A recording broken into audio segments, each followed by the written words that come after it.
जय हिंद प्यारे बच्चों, स्वागत है आपका आपके अपने परिवार भारतवर्ष क्लासेस में। तो प्यारे बच्चों, 2 मार्च 2024 को क्लास 4 का गणित का वीकली टेस्ट लिया गया और इसमें कौन से प्रश्न आए गए थे, इसका सही उत्तर क्या था, हम इस वीडियो में देखने वाले हैं। तो जल्दी से इस वीडियो को आप सभी लाइक कर दीजिए, अपने अपने दोस्तों को शेयर कीजिए। यदि आपने अभी भी भारतवर्ष क्लासेस को सब्सक्राइब नहीं किया है तो सभी बच्चे एक बार शानदार तरीके से सब्सक्राइब कर लेंगे। चलिए बच्चे स्टार्ट करते हैं। कुल 15 यहाँ पे कुल 10 प्रश्न पूछे गए थे। प्रत्येक प्रश्न के लिए 2 अंक निर्धारित था। तो पहला प्रश्न पूछा गया था, बड़ी सतह वाले चित्र के सही निशान लगाइए। यहाँ पे जो बड़ी सतह है यानी जो सबसे बड़ा गेंदा है उसमें आपको सही का निशान। तो देखिए सबसे बड़ा गेंदा कौन सा है, आप देख सकते हो कि डी वाले में सबसे बड़ा है, तो डी वाला आपको चुन लेना था। आगे की संख्या पहचान करें, हमें आगे की संख्या पहचाननी थी। 215, 315, 415। तो देखिए यहाँ पे 2 है, यहाँ शुरू में 3 है और यहाँ शुरू में 4 है। अब शुरू में 5 होगा यानी 515। बी विकल्प सही था। तीसरा पूछा गया, पैटर्न को आगे बढ़ाइए। ए फिर बी छोड़ के सी। देखिए एक एक छोड़ दे रहा है, ए के बाद बी होता है तो बी को हमने छोड़ दिया, बी के बाद सी होता है, सी को लिखा।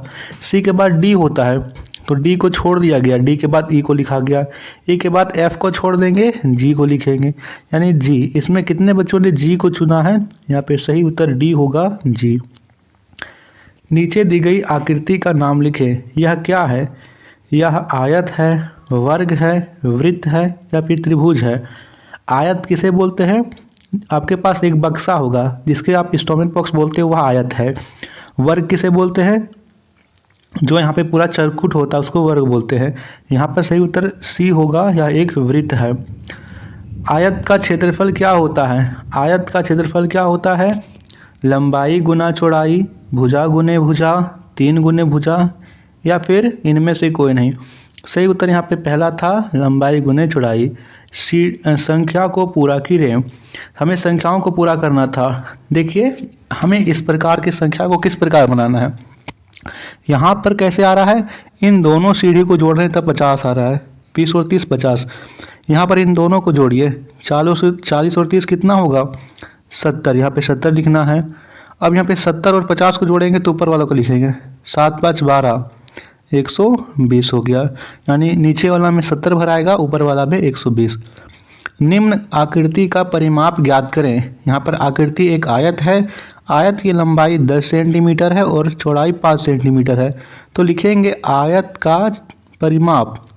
क्या होता है आयत का परिमाप, आयत का परिमाप मैंने अच्छे से पढ़ाया है आपको। आयत का परिमाप, आयत का परिमाप ज्ञात करने का सूत्र होता है 2 गुना लंबाई प्लस चौड़ाई। 2 का 2 लिखेंगे, लंबाई दे रखा है 10 और चौड़ाई दे रखा है 5 तो 5 लिखेंगे।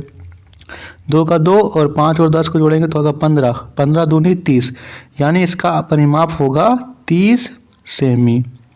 प्रकार की सहायता से किसी भी माप के वृत्त की रचना करनी है तो आपको प्रायगल से किसी भी माप के ऐसे वृत्त की रचना कर देते, हो गया। उस वर्गाकार रुमाल का क्षेत्रफल ज्ञात कीजिए जिसकी प्रत्येक भुजा 15 सेंटीमीटर हो। यानी एक भुजा 15 है तो हर एक भुजा कितना होगा 15, 15 गुने 15 यानी कि 225 सेंटीमीटर स्क्वायर हो जाएगा। ओके। 10वां दे रखा है, किसी परिवार द्वारा एक दिन विभिन्न कार्य हेतु पानी का इस्तेमाल यहाँ पे दर्शाया गया है। हमें बतलाना है इससे संबंधित प्रश्नों को। पहला दिया गया, खाना बनाने में कितना लीटर पानी का इस्तेमाल होता है। तो खाना बनाने में 20 लीटर, तो शुरू में 20 भरना था। ऐसे देखेंगे, इसमें देखिए 20 लीटर है। परिवार में कुल कितने लीटर पानी का इस्तेमाल होता है, सभी को जोड़ना है।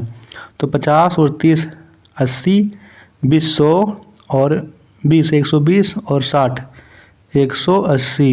180 लीटर पानी का इस्तेमाल होता है। ठीक है बच्चा, तो यह था आपके वीकली टेस्ट में पूछे गए प्रश्न। ज़्यादा से ज़्यादा वीडियो को आप सभी शेयर कीजिएगा। थैंक यू बच्चा।